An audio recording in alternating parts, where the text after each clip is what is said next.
Welcome to the Coming of Cage podcast, your Nicolas Cage movie review podcast. I am one of your hosts, Derek, and your other host, Ryan, is with me as well. I am, yeah. And we are today reviewing a movie that exists. A film Um, of films. it is a movie just by definition, called Gunslingers, starring Nicolas Cage, released this year. In Yeah. fact, the year of our Lord 2025. See, that's funny Um, because he's also supposed to play Jesus's dad this year it's true. in The Carpenter's Son. And he's also a deeply religious character in this movie. That's right. Yeah, he So, plays Ben. That's it, yes, just Ben just Ben. with very specific sunglasses. I don't think they're sunglasses. I think they're just glass glasses. Well, I don't think they're tinted. people. Yeah, but people didn't really wear sunglasses in 1908. I mean, they're clearly deeply tinted. How are they not sunglasses? I mean, they're not deeply tinted. They have like a slight rose tint to them. Okay. Well, this movie Anyway, also yeah. stars Stephen Dorff, who Nick and Stephen actually worked together in the World Trade Center movie, which we have not gotten to quite yet. And it stars Heather Graham, who I've always been a fan of. And it Um, also has Sylvester Stallone's daughter in it. yes, it does. Scarlett Stallone's feature film debut. Yes, and based on this, I would ask her to please not do another. Enjoy Daddy's money and find something else to do. I mean, in her defense, I don't think she was any worse than pretty much anybody else in this movie. Oh, I disagree with that. This was a rough one. Yeah. Um, Gunslingers is an action drama western. Quote, in a town named Redemption, reformed gunslinger Keller and mad genius Ben are guided by spiritual leader Derrico towards vindication. While confronting their violent histories, their newfound peace is challenged by violence and revenge. Is Ben a mad genius? Did you get the mad genius vibe? No. Okay. Okay. Just checking. So if you haven't listened to our podcast before and you're starting here, I say this a lot, but it's a weird place for you to start, but welcome anyway. Normally, the way these work is that I take notes throughout the course of the movie, and Derek and I try and figure out whatever I meant by the notes that I wrote. I think this one will probably be okay. I hope so. Yeah, Not that complex of a film. that's true. Um, right out of the gate, did you count the number of title screens? I did. It was a lot of title screens. Yeah, I think this is probably the most we've ever had, It's up there or for or sure. very close. It was Yeah. nine title screens. Now, did you notice that one company had two different title screens? Yeah, it was weird. I thought that was odd. But you always know you're in for a treat when there's more than five, because that means that they needed a lot more money. Well, and what's interesting is Saturn Films, which is Nicolas Cage's company, for Was those who not don't know, involved. not involved. I Yeah. found that very interesting, given that there were so many. Yeah, that would have made it an even 10, which would have been nice, but yeah. No, I don't know what the budget on this movie was, but they probably could have used three or four more. It does beg the question, like, did he know? Maybe he didn't want his company involved in this one. I don't know. I'm not trying to put words in anybody's mouth, but it is odd that a Yeah, movie like this does not have Saturn Films involved. it's true. So yeah, right out of the gate we had nine title screens. Normally we see like between one and three. Yeah. Some of these Nick Cage indie ones we get up like four or five, but nine Mhm. is an insane amount. We get a scene with no real context. The beginning of this movie of someone getting shot, and then another guy getting shot with what seems to be an incendiary round in 1903. Because he gets shot and like his shirt instantly like lights on fire as if it was soaked in gasoline. This movie takes place in the Wolfenstein timeline. Yeah, apparently. And his face gets it's very Two-Face from Batman kind of scene where Hmm. his face catches on fire. Not sure how that works, but yeah, half of his face is on fire, and the other guy in the scene, who we don't know really at this point, puts it out and leaves. And And we get a that's no, still no context. no context. We get a 4-year time jump. We're just thrown in the middle of the action. Yeah, so now it's like 1908 or 1909, something like that.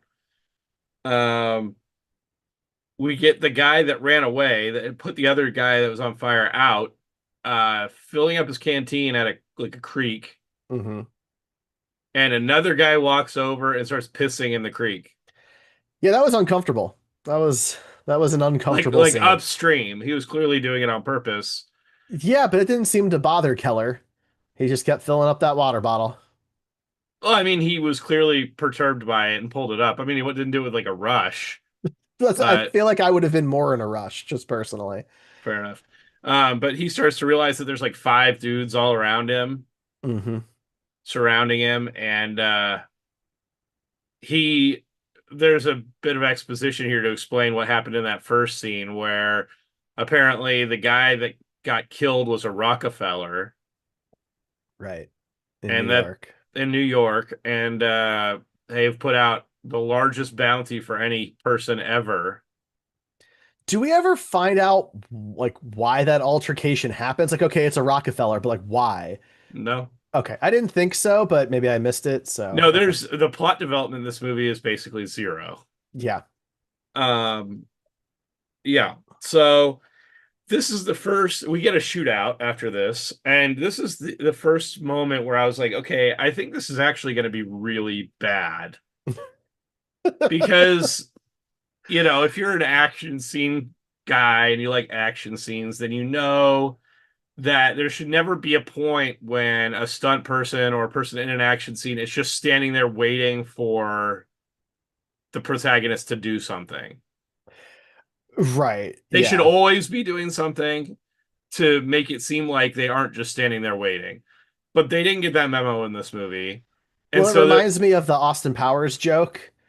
Right. I don't know if you remember or not from Austin Powers 3, Michael Caine is like, no, you're doing it all wrong. You each take turns. I forget the right, right, exact right. quote, Oh right? yeah, you each attack, yeah, one at a time, and Right. I take you all down individually. Exactly. That's what this was. Basically, yeah. And literally there's scenes where he's got a gun pointed at him for like 3 seconds by a guy that he's in an active gunfight with, and he's still reloading and still manages to shoot that guy before he gets shot. There are so many times I don't understand how Keller makes it through this movie. Spoiler warning, but like he they can bring him in dead, right? It's dead or alive. Well, no, Any the num poster said alive. Did the poster say alive? Yeah, yeah, they wanted him alive. They want to okay, maybe that's the hesitation everybody has then. They're just worried about killing him. Yeah. Okay. It specifically says alive on the poster if you want the $100,000 reward, which Okay. is the main crux of the entire movie, is that he can go out in the middle of the street during a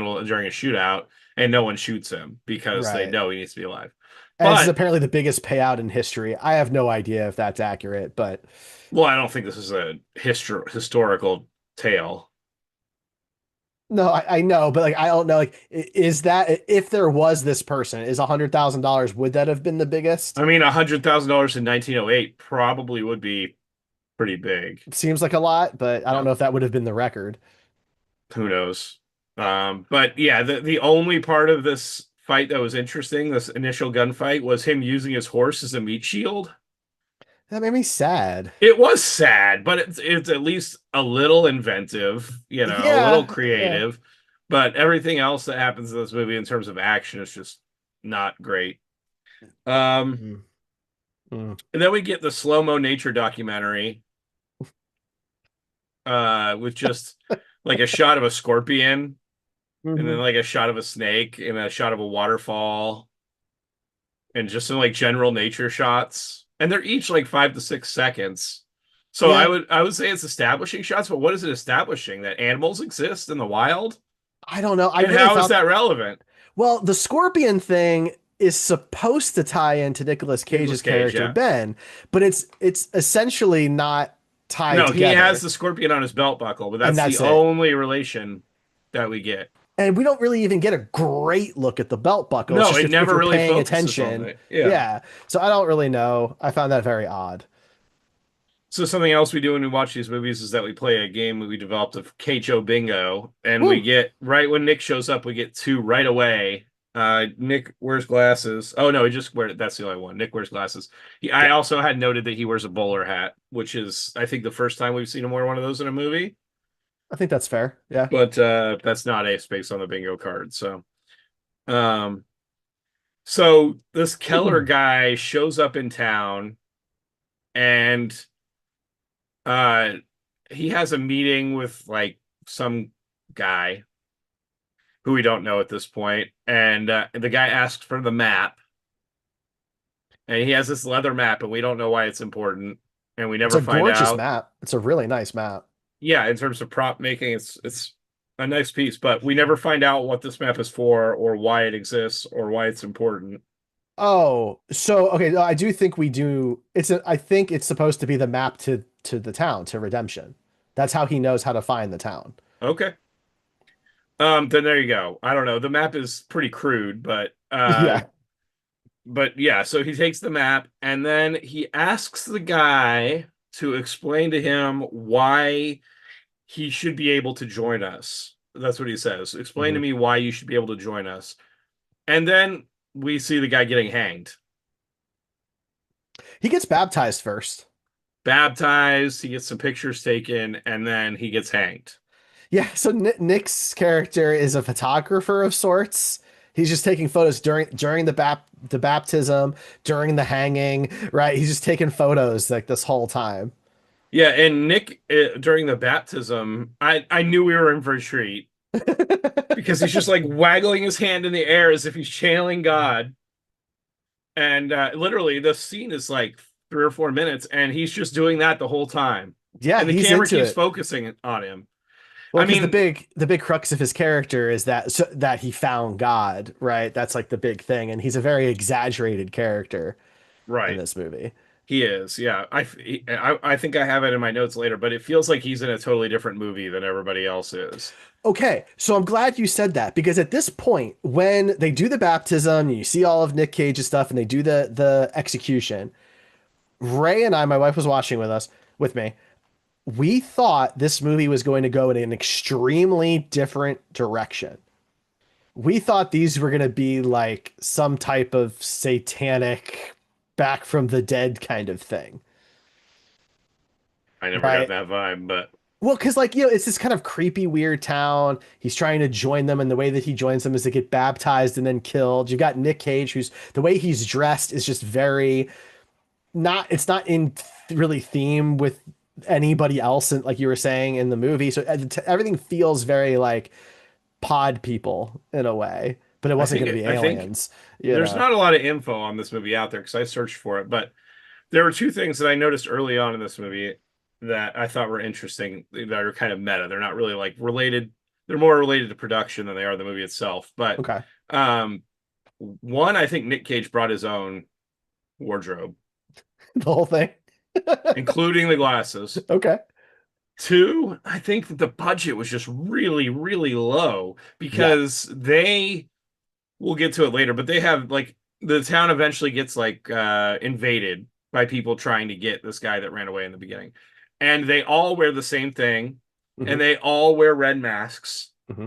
And they did that, I'm assuming, so that when those guys get shot, you can keep recycling them and you won't Yeah. know that we can have the same guy. But I'm, also, when we get to the saloon and you see like the saloon girl, mhm. that outfit she's wearing is like nothing. I mean, it's not movie quality. It's just a very low quality costume. But not only that, she gets shot in the middle of the movie or towards, when the big shootout happens. Yeah. In And the then third she act, shows up again she's in the just back. post-credit scene. Yeah. Hmm. So, Yeah. I No, mean, their budget but was insanely low. There's no way they could have afforded Nick Cage's costume on that budget, I don't think. there's even more though, man. There's multiple shots during the action sequences that are repeated, Yeah. right? Like actual like shooting deaths that are just copied and sent again. There's, when the guys are all getting ready, and they're like cocking their guns and stuff. A couple of them do the pistol kind of twirl. Yeah. And one of them is just done in reverse. Like Yeah. literally they reversed the footage because I guess the actor couldn't like actually get the spin to go both directions or whatever. Like it is extremely clear that this movie had no money. It was also shot on site of like a town that was kind of like a not like the Renaissance Festival, you know, but like a Western kind of like souvenir town that had Yeah. been shut down. So this was not built for the movie. This was not a movie set, you know, or anything like that. So like I really do think this was on a shoestring budget at best. Well, even like if you watch like the CGI for gunshots and stuff like Oh, that, so bad. none of the bullets actually left any mark on the walls. Like at the beginning of the movie, you see this saloon where most of the movie takes place, and it's pristine on the outside. Like the paint is perfect, except the door frame is super rotted and like bad for some reason. But even later in the movie, when it does those same shots, the outside after like multiple gunfights that shot out windows Hmm. and things like that, the outside still looks perfect. There's no bullet Yeah, holes. There's no like spots where bullets are grazing or any damage like that. The you windows could are broken, but still. yeah, but you can see it during the sequences where like the VFX that's put in when it goes away, there's nothing there. It didn't Yeah. leave like they didn't even put in a mark in post or anything. Like it's just clean shots. Yeah, the It's muzzle not good. flashes were bad. I mean, you could Mhm. tell everything was CG. Anyway, yeah, Nick channeling God during baptism. So then we get to the hanging, um, which seems to be a normal hanging.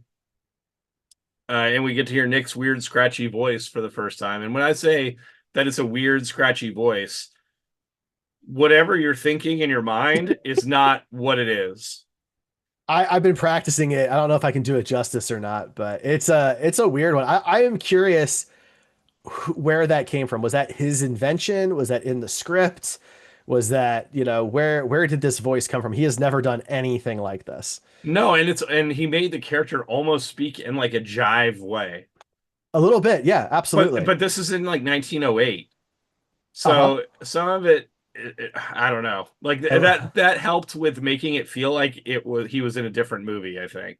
and that's why like I thought this was gonna go an extremely different direction and be some type of more modern take on things because he doesn't fit in a Western.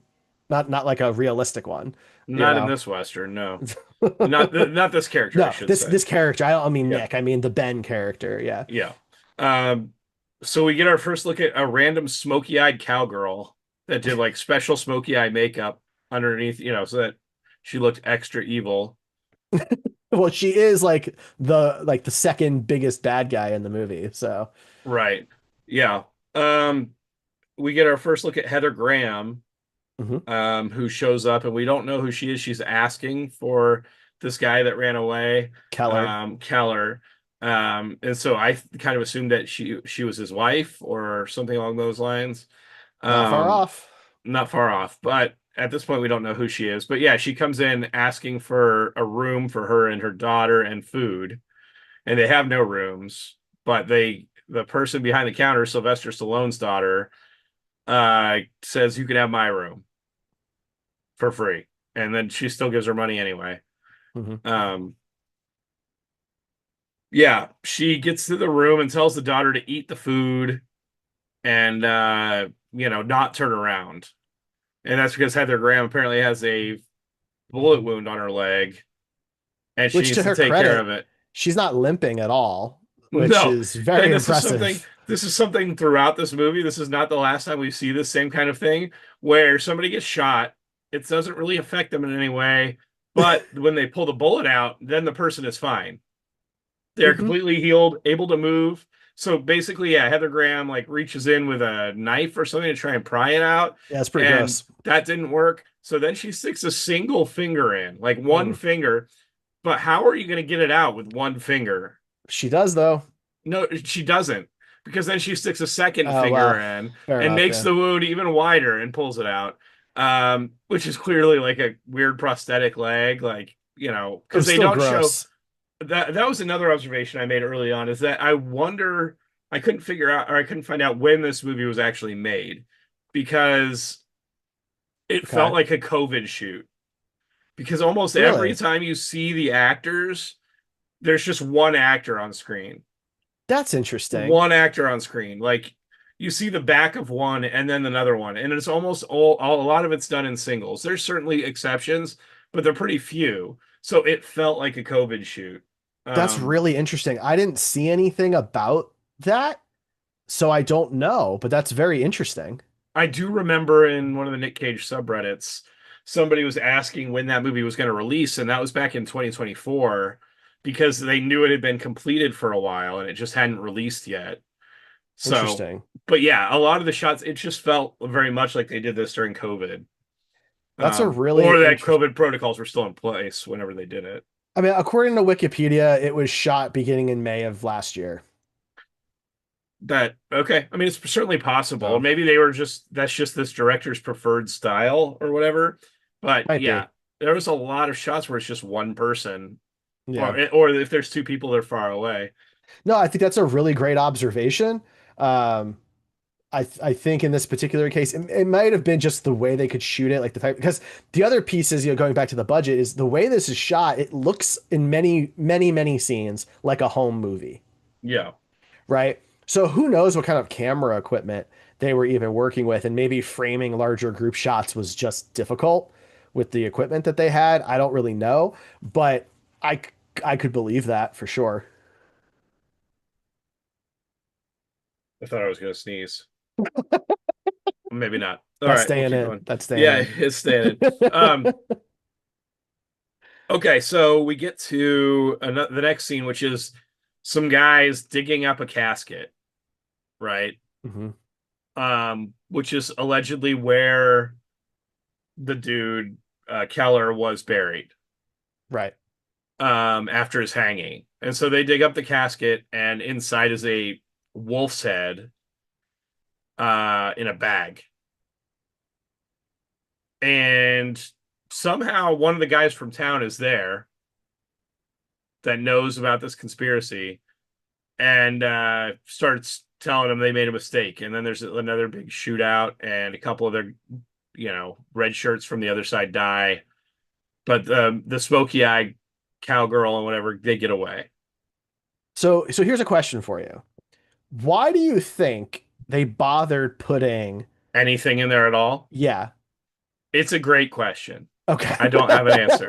Because in Also, how did they fake this hanging, and why did they fake a hanging at all? so lots, because also when they pan back a bit during this scene, you see there's a lot of graves and they all have like those wanted posters Yeah, attached to the headstones. So this is like, and we obviously learn later, this is what the town is and does. The whole town is wanted people who have faked their deaths. yeah, And this is a known thing that this place exists. That's what the map was for. It's how Keller knew about it, right? When later on we just learn, like everybody just knows that this is a place that exists.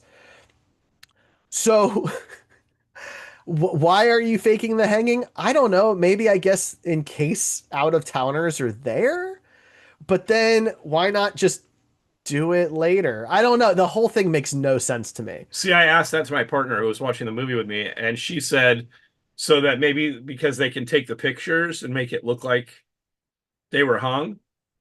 I mean, But yeah, then they never, if that's the case, they never show the pictures to anybody. So clearly that, like as proof, when the guys come into town start asking about him, they don't go, "Well, here, he's dead. We hung him." And the guy that has a bag over his head. well, that's the thing, So right? Like him in the casket, and like they're all posed up, the casket's up, right? Like I think, that obviously is for that. You could have pictures of him standing up there before you put the bag on his head and after you put the bag on his head, but it's a picture, it's not a video, so you could have done anything you wanted in between those shots.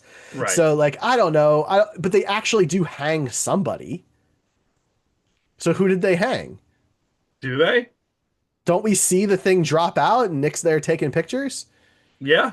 So who did But they? So who? clearly they faked it. Somehow, I don't know. I don't really That's what I'm know. saying. How did they fake it? I don't I think they actually hung somebody. right. So I'm curious how they faked it because like when you hang a person, there's kind of two ways that person can die. It can either snap their neck and they die more or less instantly, or it takes a long time. Well, So they could have had a second rope tied around the like guy's waist or something so that it looks like he's hanging. But maybe. either way, none of that's ever explained. And so when this guy shows up in the next scene and it's revealed that he's alive, it's just kind of like, okay. Right? And this is like the movie just at this point, I stopped and I went to Ray. I was like, I'm really kind of confused as to like what is going on in this movie. Yeah, Um, because like so these are all criminals. They're all people who have done something bad. You know, you could just illegal anyway. They've all done something illegal, not necessarily bad.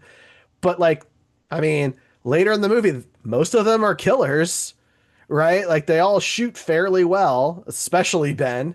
yeah, Right? So like, I don't know, man. This is a very strange movie. That like at the crux of it is is a very simple plot. Dude kills connected person. Connected person's families want him captured, right?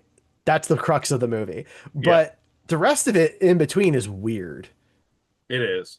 It's also not diverse at all. There's one black woman Hmm. who is the lightest skinned black woman they could possibly find. And then there's one Asian person Hmm. that's playing like a very stereotypical type of character. Hmm. Well, there is a black Later, guy. there's a black guy, Yeah, but and but then he dies immediately with no lines. there is, and God, this character's name is Who Hoodoo Voodoo, I believe was his character's name. He's played by Mohammed Karim, excuse me. So he's not white, but that's it. Oh, that's true. And he's the guy that gets shot in the gut, I Yeah, believe. where they're on the top of the bar. Yeah, Yeah, yeah, yeah. everybody else, 100%. Everybody else in the movie is white. Yeah, and the black man that's in the movie gets shot as soon 5 seconds after he's introduced, and the black woman gets killed shortly after. Yeah, I So don't think the black guy has a single line. he does not have a single line. Yeah. No. So yeah, it's a little sketchy in that respect. But then the Two-Face guy from the beginning of the movie shows up in the bar, Dun dun dun. and he's asking about Keller, and then he's asking about the woman. Val. Right. Well, when they say, "Oh, we hung Keller," he's been dead for months. Um, you can go check him out in the cemetery. Well, then they bring out the wolf head, which I also want to say is in perfect shape. It's actually a coyote head, my mistake, not a wolf head. But the coyote Right. head has clearly not been underground for 3 months because it Right. looks like it was Yeah. chopped off that morning. Yeah. And again, I don't know why it's there to begin with. If you just had an empty casket with like, Because then they wouldn't have anything to roll on the table. I mean, that's certainly true, right? But I'm just thinking like logistically, if you leave an empty casket that maybe has like some shreds of cloth and stuff like that, you can at least claim, oh, maybe it was grave robbers, Right. right? And like, how do you prove that wrong? But I don't understand the coyote thing. Yeah, it's a weird decision and never comes up again. But yeah, we find out that Heather Graham is his wife Right. and that she stole his horse and ran off. And because he knows that she's there because her horse or his horse is there in their corral or whatever. And so he asks for her, and they pretend like they have no idea who he's talking about. Yeah, this group of people is very odd, right? They all look like they're suspicious of everything going on around them, but they're also just protecting anybody and everybody who walks into their town, Yeah, right? Like Keller, okay, he went through the whole baptism thing and stuff, so I guess he followed their process. But Val just showed up. true. She's been there like a day. And they're Yeah, like they're totally cool lying to protect her. So I'm like I don't understand the town. it's a weird scenario. Okay. Um, but then I have my next note that I think part of the reason that this feels like a COVID movie is that half the movie or half the movie is literally just people making faces and the camera doing a slow pan in on them. That's not an exaggeration. Like It's not. there are It's so not. many shots of just a single person leaning against a wall with a slow pan onto their face, So my only including theory, Nick. A yeah. ton of time that happens with Nick in Oh yeah. scenes he's not even in. Nick, so that's the thing. Nick is in far more of this movie than you would think he is. Like if you watch the trailer and see what his character looks like, and you look at like, this movie, you would think, oh, he must be like some small supporting character who's in a couple of scenes. No, he's in most of the movie. He just doesn't do much. He doesn't have a lot of lines. He doesn't get to really be involved much until the end. He's just there.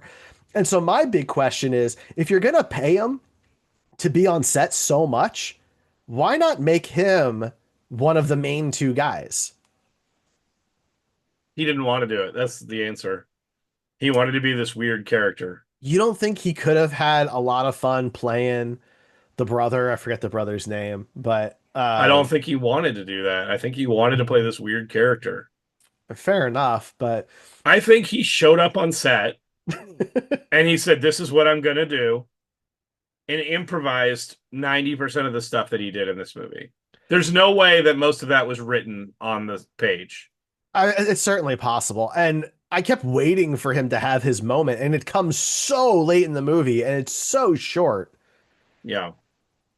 It's Well, yeah. So we get this like big, terrible CGI shootout of like the guys that they came. The guy, Two-Face guy, came in with like 100. They said 100 men, right.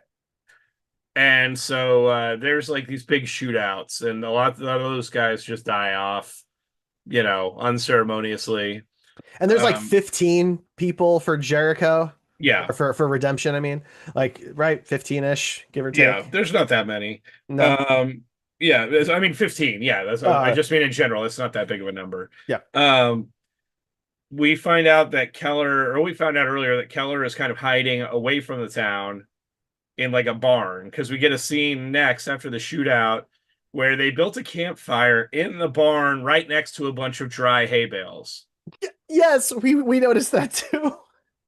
I And was then like, are you fucking kidding but me? they leave it. They just Yeah. walk away from it. They don't put it out. That barn is gone. That barn burns down during the course of this movie. Oh, 100%. It doesn't exist at the end of the movie. But they leave because they hear all the gunshots and Keller wants to figure out what's going on. Um, there's a woman named Mary, I think her name is, that is kind of she's on Team Jericho or like Right. the bar owner side. And they pull her out of her shop and start like harassing her in the street. And she apparently is like a judo practitioner because she does some actual martial arts like moves to take down guys way bigger than her, and she ends up shooting some guys. But Nick Cage sees her out in the middle of the street and is like, "I've got to save her." And somebody tries to give him a gun, and he goes, "No guns." And so this is where we find out that he's like Batman, where he has like a no kill rule. But it's just no guns.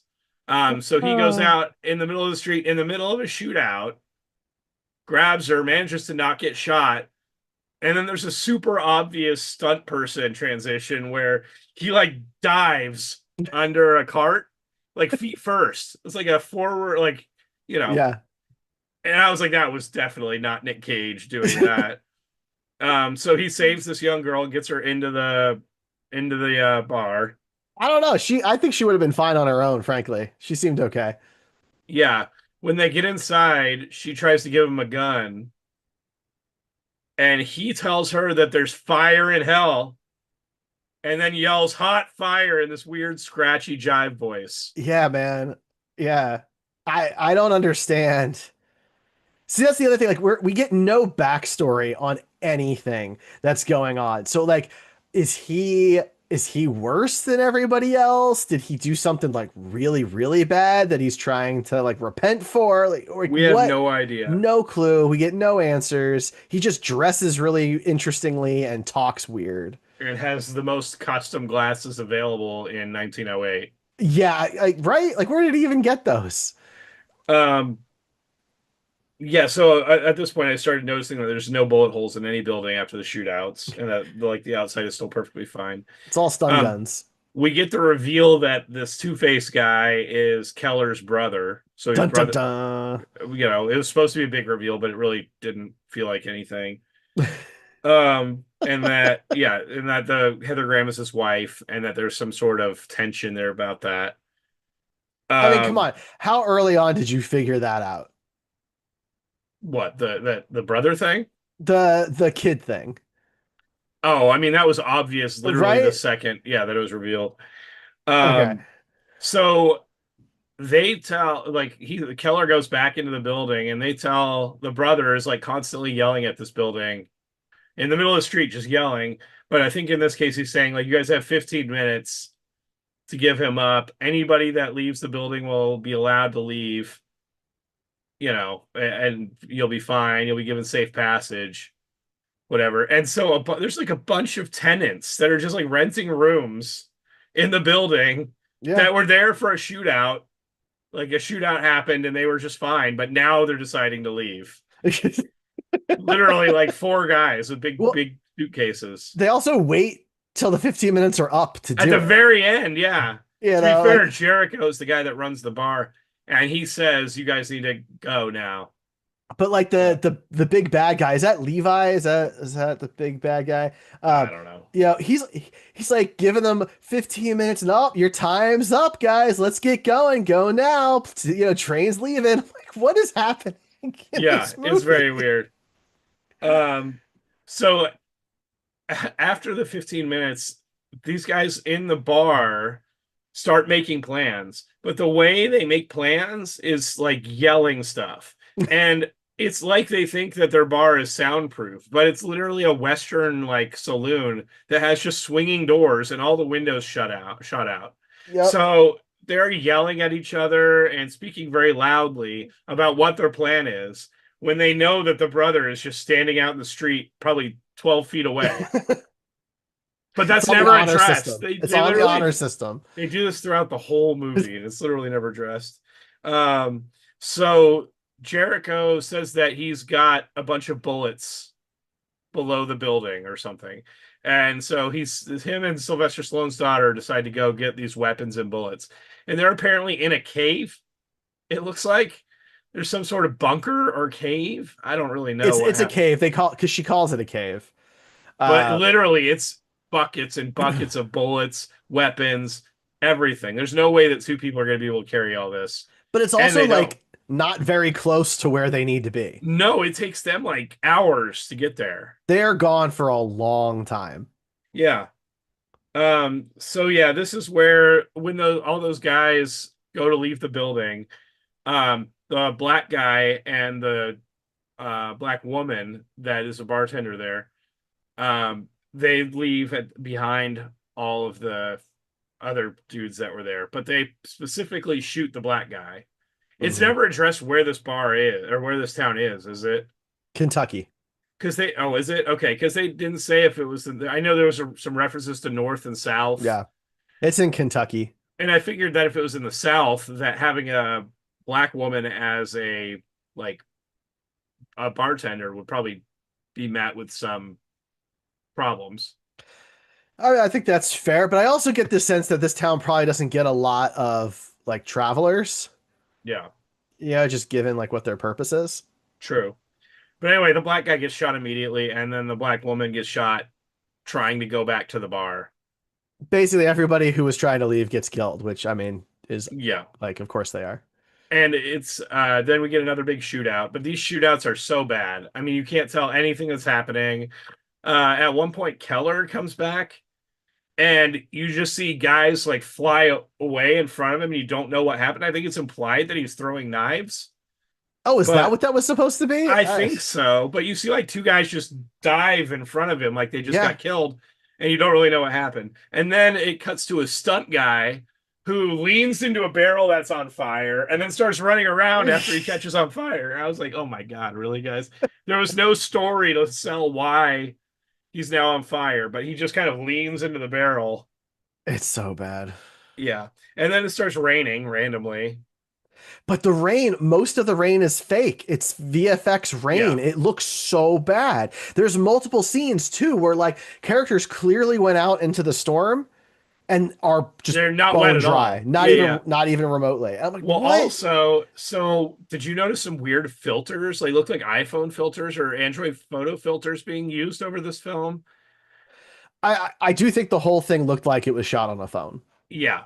So there's also some weird lighting because when they open the hatch to go below to get to where the cave is, Yeah.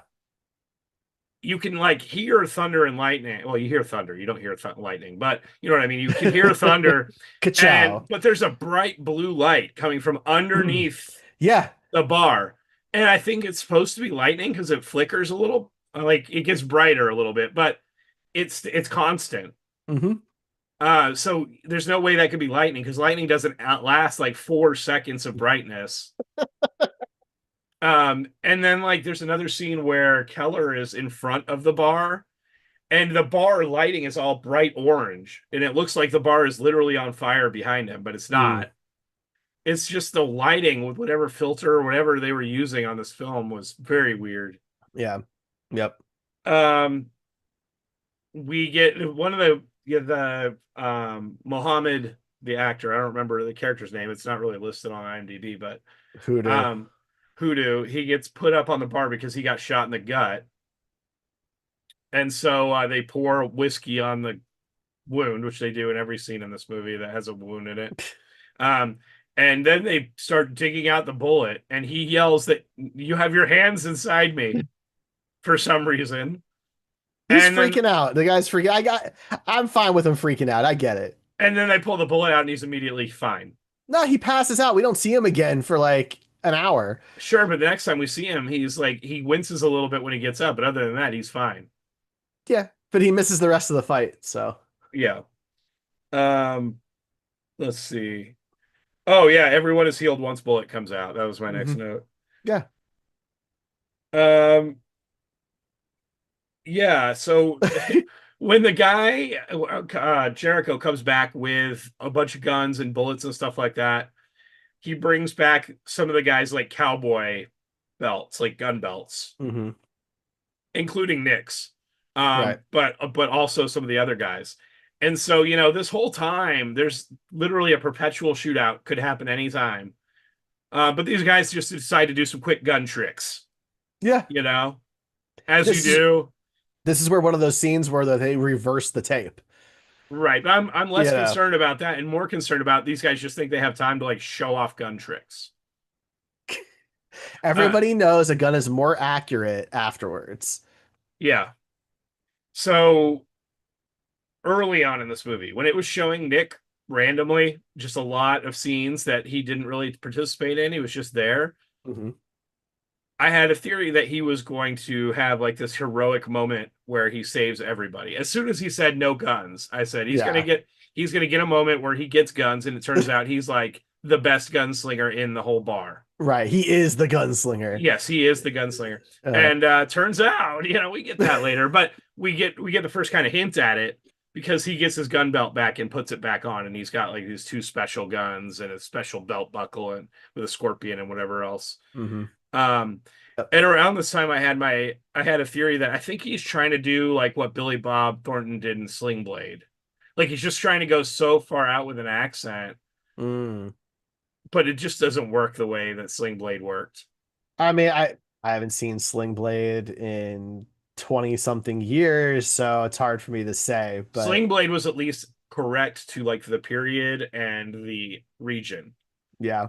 The accent he did was. This one was neither correct. I mean, really, a raspy voice can be any time period, but the kind of jive talking is not really Mm. wouldn't be something that generally a white person would use in this time period. I don't know that anybody would have used it in that Well, time that's period. true. That's the It's thing. true. Like, I don't know Yeah, that that dialect existed yet. yeah. You're probably right. I don't know enough about that, but yeah, you're probably right.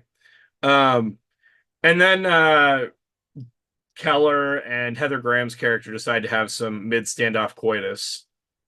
Okay, so yeah, so he comes to visit them and they start making out, and then it cuts away. And I do need to know, like, did they actually sleep together in the middle of a gunfight? Did that Yes, they really happen? 100% did because the next scene is in the morning. That's true. God, it's so bad.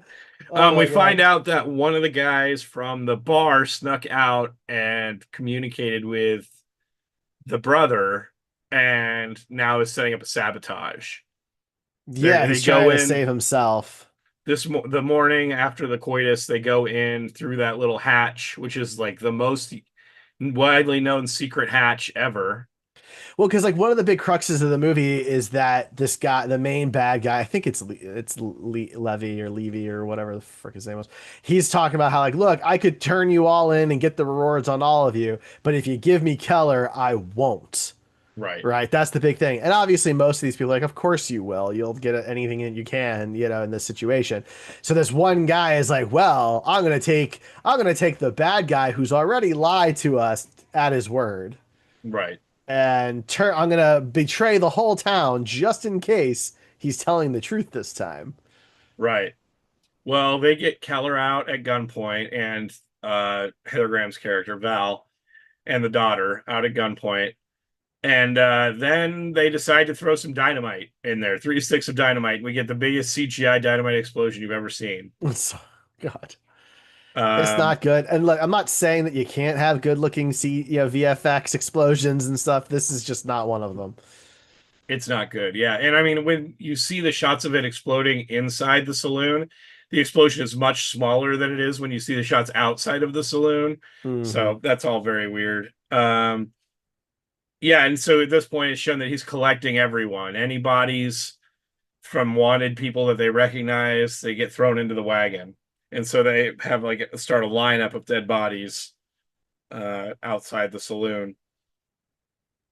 And so around this time, they've shackled Keller and put him in like this cage on the back of the wagon. But somehow Heather Graham sneaks a lockpick into him. Or we don't actually know what it is because there's no reference to her having lockpicks or keys to shackles at any point in this movie. I hope it's not a key because it takes Keller It forever. does. And So also it would have to be a key that works in the shackles and the cage door. it's the same. It's the same lock, just to keep things simple. It shows him struggling with it forever. And then immediately, the next scene, it shows him unlocking the cage door also. Mm. So he was able to do the cage door instantly after he got the shackles off, apparently. It was a bad Um, angle when his hands were right, locked up. sure. That's all. Um, Around this time, I noticed that none of the guns had any recoil except the smoky-eyed cowgirl. Yeah. She shot a gun like a rifle once that she way overestimated the amount of recoil, but they rolled with it anyway.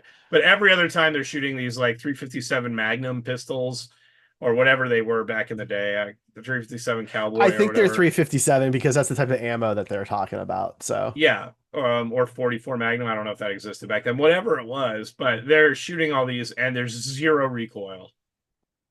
None at all.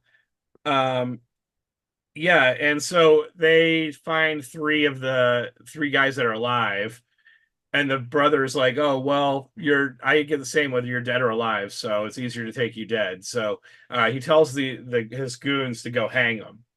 And right. Okay. Why not just shoot them? why not? You've already spent 1,000 bullets during this shootout. Just shoot them. What are you doing? Instead, he takes them to the hangman area where there's already three nooses set up, Ready to go. ready to go, which is perfect. It's And important to reload after every execution. So so they like go and flip the thing to drop the floor out, and somebody throws an axe and it stops the floor from dropping all the way, so they can kind of keep their toes up, but they're still mostly hanging there. it was And Jericho from like a balcony. Like, Jericho, dude, yeah, that throw. I mean, that's like an NFL Hall of Fame quarterback kind of throw right there. He throws this axe from like 30, 40 yards away, up from a balcony, across the street. yeah. And Sylvester Stallone's daughter was supposed to Bella. leave. Yeah, Yeah. Sylvester Stallone's daughter. It was supposed to leave, but instead she just hangs out underneath one of the buildings right where everybody could see her, but nobody does. Don't And worry about so it. when the axe throw happens, then she starts shooting people Right. until like the smoky-eyed cowgirl grabs her and they start having a fist fight that nobody interrupts. Um, so yeah, these guys are just kind of hanging there for a while. Nick comes out and starts shooting everybody. I mean, he must have shot 20 people Well, he while had these guys are hanging first he has this giant like piece of wood spike stuck in his from the shoulder dynamite. from the Yeah. dynamite, which does not inhibit his ability to use that No, arm because he pulled it at out, all. Yeah, right.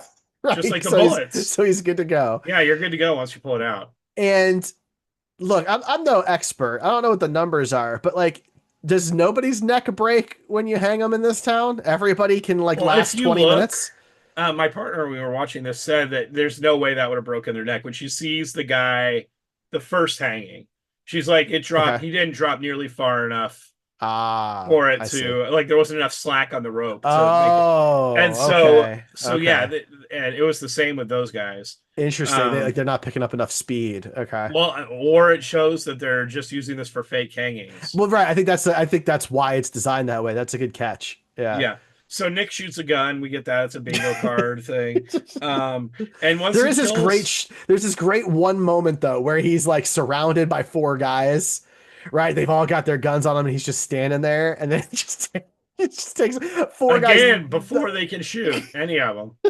But then he's just literally shooting people all over the place on all roofs and over. alleys everywhere on his way towards where the guys are hanging. Keep in mind, they've been hanging there for like probably 2 minutes at Yeah. least at this point. And so he eventually kills enough guys and gets over there. And instead of like cutting them down, he just tries to lift the platform. Yep. Which I Like have to imagine is difficult. like Atlas, holding up Yeah. the world. Yeah. He's just going to stand there holding the platform and hope somebody else comes over and cuts him down. I actually thought he was going to shoot the ropes, Yeah, I did too. I absolutely thought that's what was going to happen. Yeah. Mhm. but he doesn't. No, he Nope. goes and holds the thing up. And while he's holding it up, he's yelling like, "Good God, y'all help me, Jesus!" And like in his raspy voice. And Yeah, one of the guys it's who's hanging is like, "Yeah, Jesus, just help him." I was like, and "That's and pretty then he funny." gets shot in the leg Yeah. and falls down and is staring up at one of the guys hanging. And there's like a sunlight coming from behind the guy.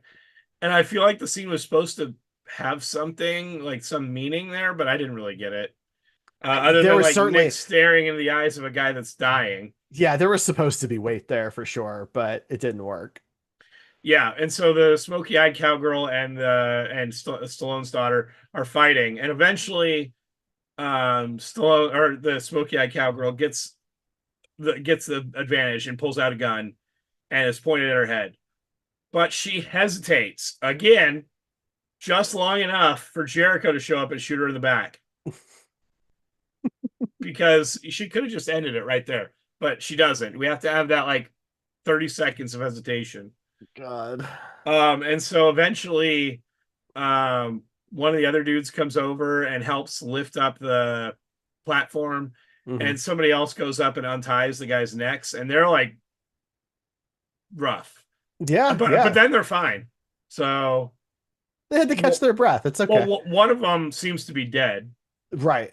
but then Stallone's Jesse, daughter I comes think. over and starts crying on him, and he immediately wakes up and is fine, and she starts making out with him. Hmm. Which there was no real romantic tension between these two at any point during the movie. So it's just kind of Again, no background. There's no yeah. real character building here, right? We get no sense of who these people are other than like a lot of them are very stoic. That's it. And so in the middle of all this stuff going on, Keller runs, or like takes a horse and with um, Heather Graham and her daughter, and like runs in the wagon. Well, no, so Val and her daughter have been like kidnapped essentially in the wagon, and Keller's going after them No, because Keller is this in the wagon with them because later the brother. later he is because this is what really bothered me. These guys are being hung. While they're being hung, Keller does not go to help them. He gets on a horse to chase after the carriage. And I was really annoyed by this because in that moment, at that point in I time, thought that was the brother because it shows Keller riding on one of the horses in the front of the wagon. later he climbs onto it later. Oh, okay. Because he climbs onto the wagon and there's this really awkward moment where he's like peeking into the wagon and Heather Graham's like, "Hi!" And then it cuts away from her immediately. They just move on like it's a totally unnecessary cut. Um, Gotcha. and so there is like it's like a car chase essentially. And it just bothered me that like the two people who are probably the safest right now, which is Val and Gracie, are the ones he goes after instead of the three people who are actively slowly being strangled. Right. He doesn't go to save them at all. He just rides off, Yeah. and his brother chases him. It's a decision It for is, sure. yeah. So his But brother chases eventually, him, and so then they have that whole thing. yeah, it doesn't, the logistics don't matter that much. But yeah, they eventually get somewhere away from the town, and the brother grabs the daughter and is holding the gun to her head. And then he reveals that this is the Keller's daughter the whole time. It was never his, Dun dun dun. which wasn't really a surprise at all. No, not even a little. It was more. It was So honestly. It was more surprising. Keller didn't know. yeah.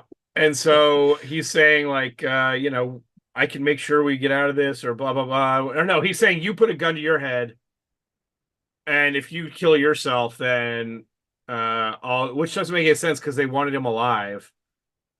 Then I'll let her go with your life, or it's her life. And I think that's why I got confused at the end and thought dead or alive, because he's like actively telling him to kill I him. think at this point he's given up. He's just giving up. Yeah.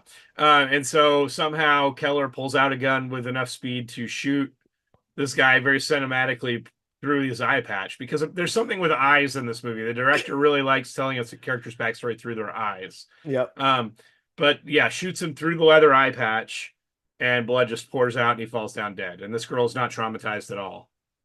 She freaks out for about half a second, then she's fine. And then she's fine. And then we get the survivor meeting back in the town where it's just the guys that survived hanging out by where they just like got hung and there's shot. way more dead bodies laying so around many than there dead were bodies. before. And they were like, well, we got a heck of a cleanup. And then Jericho's like, it's not the worst I've ever seen. And that's it. Yeah. And then it cuts to credits.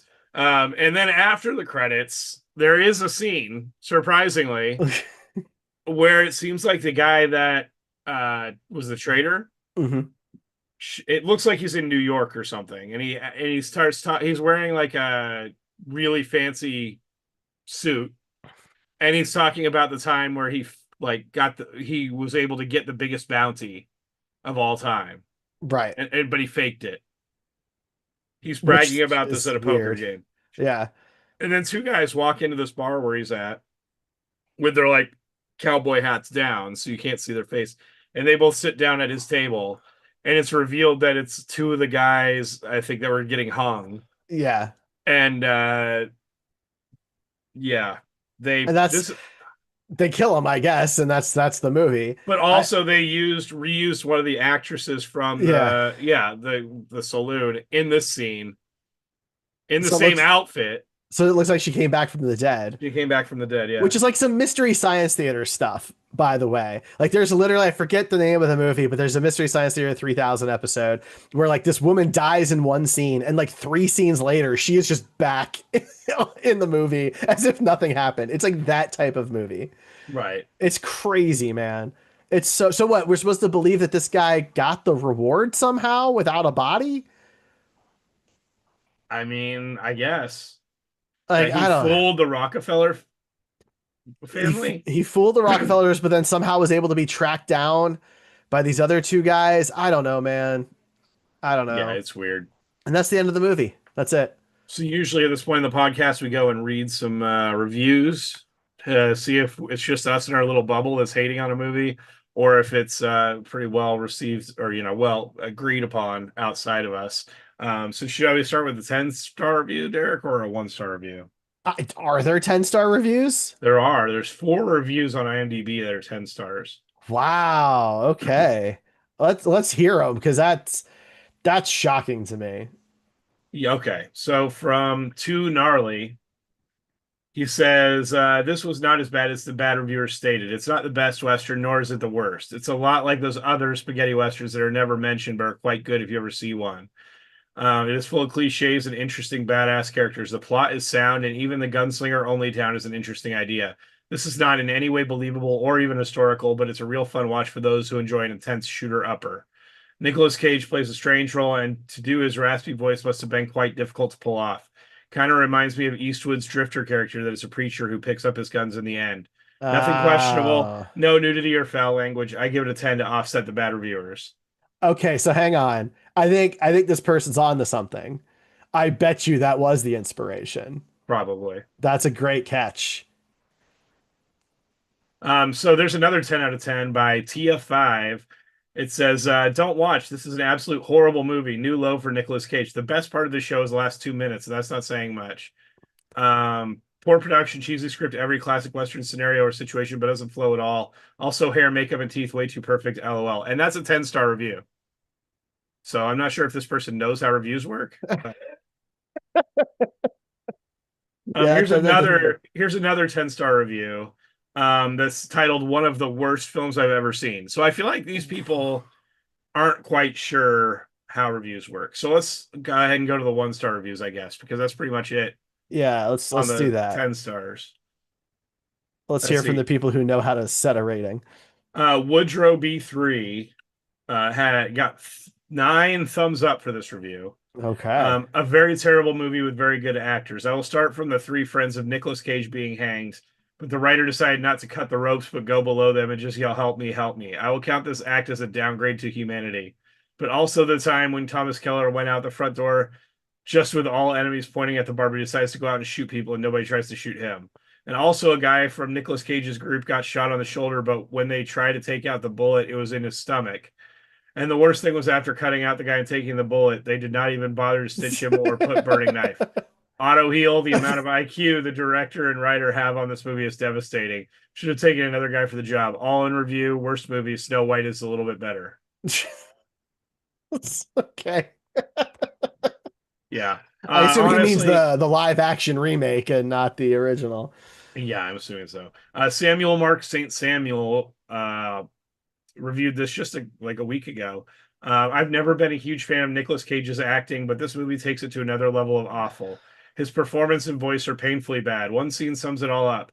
Heather's character practically strolls into the bar with a bullet wound in her leg, no limp, no pain, then later digs the bullet out with a knife and her fingers, seals the wound by pressing a red hot knife against it while barely making a sound. Come on. At times it feels like the film is trying to be a parody, but of what, I honestly couldn't tell. Yeah. Harsh, but I get it. Yeah, so now we got to rate it ourselves. Yeah, so we have our Cage-O-meter. You can go to comingofcage.com for a link to our interactive Cage-O-meter. You can see where all of our movies plot out on our two scales, overall quality and caginess. We use a 20-point scale because Nick has been in so many productions. 1 is low, 20 is high. And, Ryan, I'm going to let you go first on this one. I feel like I've gone first a little bit I think recently. this is probably one of the worst movies that we've watched. Um, Hmm. I will say that my partner who watched it with me thought that it was so bad that it was borderline into the good, enjoyable territory. Okay, I could see that. Yeah, But that was primarily because of Nick Cage and the right. way he played his character. If that wasn't in there, it would not fall into that category. So, for me, I disagree with that. I did enjoy what he did in the movie, and I think that everybody tried. But everything else about the movie was piss poor. So I'm thinking like a 4. Oh, okay. So that's exactly what I was going to give it. Yeah. Yeah, I'm giving it a 4 as well. Just for perspective, some 4s out there. Time to Kill, we gave a 4. We gave a 5 to The Best of Times, the TV pilot that we watched. And we gave, let's see, 4.5 for both Left Behind and 211. Those both got 4.5s.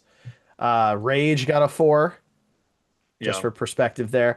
It still beats out some movies. A Christmas Carol, we gave a 3 for, Zondali. right. Zondali. Where is my old friend Zondali? 2.5 Yeah. to Zondali. Dog Eat Dog was a 3.5. Prisoners of the Ghostland was a 2.5.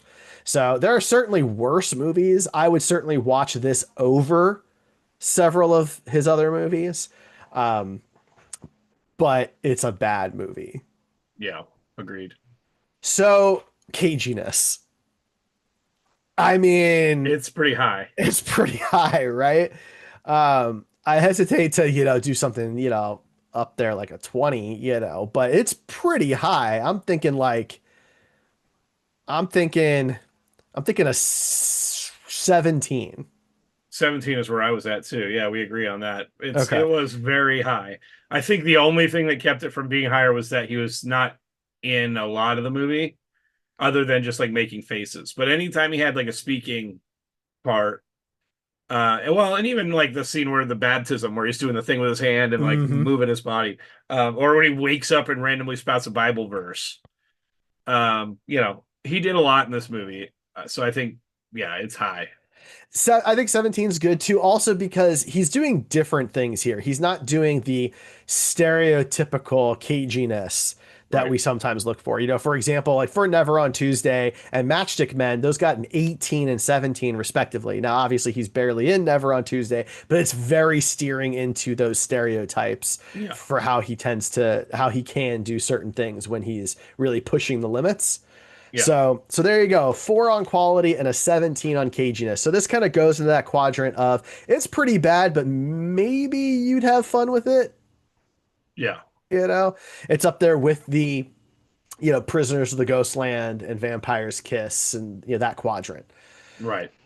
So next up, so we pick our movies by spinning the Wheel O Cage, and the Wheel O Cage, tells us what movie we're going to talk about next. And after we watch a movie and talk about it, we have to replace that movie on the wheel. Something else has to join the Wheel O Cage. And so the movie replacing Gunslingers and joining the wheel is a movie called Firebirds, which I Okay. am not familiar with. I think it's one of the older movies that we have left at this point, but I'm not familiar with it. So that joins the Wheel O Cage. We've got a lot of great stuff on the wheel right now. If you are curious, we've got movies like Renfield, we've got Ghost Rider, Kick Ass. We also have The Surfer, Wild at Heart, Long Legs, all on the wheel, plus more. So to find out which Nicolas Cage movie we talk about next time on the show, you have to go to comingofcage.com. Watch our Wheel O Cage spins. You can watch our Cageo bingo series that Ryan was talking about. Find out if we got a bingo here or any bingos we may have gotten in the past. And of course, we are the Coming of Cage podcast. You can find all of our links at comingofcage.com. You can subscribe on your podcast app of choice or watch us on the Derrico Studios YouTube channel. Ryan, anything else on Gunslingers? I think we pretty much covered it. All right, well, then we will catch you next time, everybody. See you next time.